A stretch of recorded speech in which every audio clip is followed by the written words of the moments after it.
উলুবেড়িয়ার একটা ছবি দেখাই বরং, খালের পাশে সেখানে বেআইনি নির্মাণ হচ্ছিল।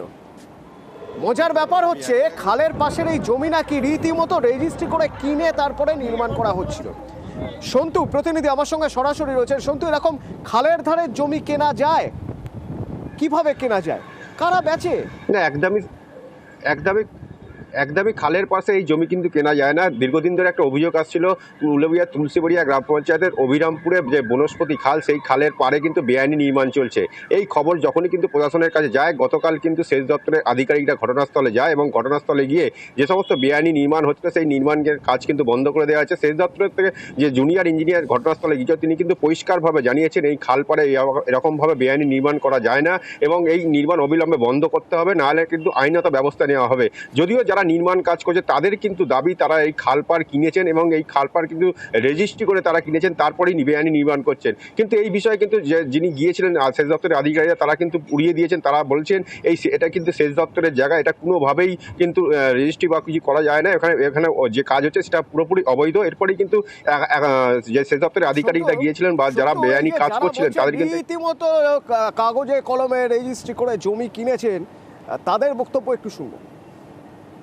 রেজিস্ট্রি করা হয়েছে, রেকর্ড পর্যন্ত আমাদের নামে আছে, আমরা সেই হিসাবে ঘর করতে যাচ্ছি। ওনারা বলছেন তো এটা খালের চড়া, যেহেতু খালেরই জায়গা। আমরা বলছি তাহলে যাদের জায়গা তাহলে কি করে বিক্রি করলো, কোর্ট থেকে রেজিস্ট্রি হলো কি করে? রেজিস্ট্রি হয়ে গেছে, রেজিস্ট্রি করে রেকর্ড সমেত দিয়ে দিয়েছে, পর্চা বার করে দিয়েছে। তাহলে এরা আনলিগাল বিক্রি করেছে, কোর্ট থেকেই বা কী করে আনলিগাল বিক্রি হয়? এখন ওনারা বলছে দেখুন এটা খালের জায়গা, খালেরই চড়া, আপনারা করছেন, বন্ধ করুন কাজটাকে। আমাদের যেমন বিক্রি করে, যেমনভাবে জমি জায়গা বিক্রি করে সেইভাবেই বিক্রি করে। আপনার কাছে কাগজপত্র? হ্যাঁ,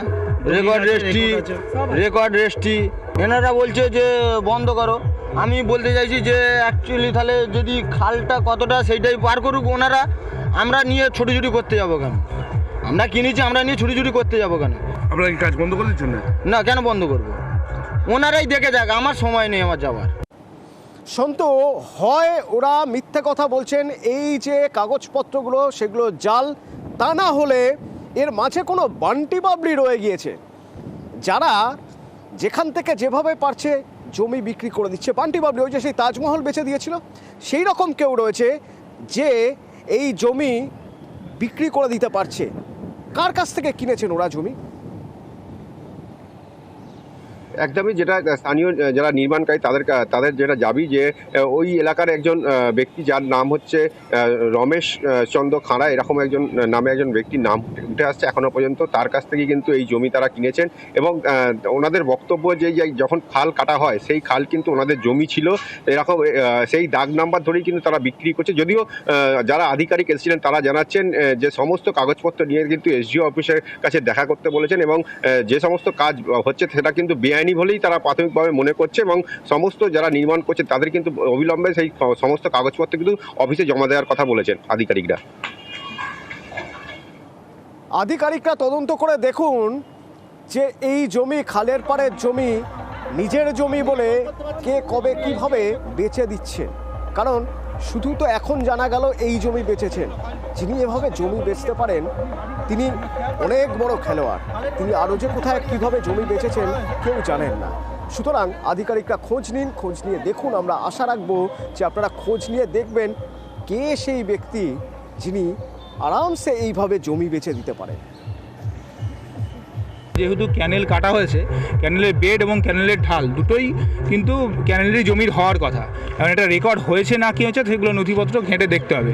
তবে এটা কিন্তু আমি যেটুকু মনে হয় এটা ইললিগালি হচ্ছে, তাই এনাদের বলা হচ্ছে যে স্টপ করার জন্য। আমরা ভার্বালিও বলছি, চিঠিও করা হয়েছে।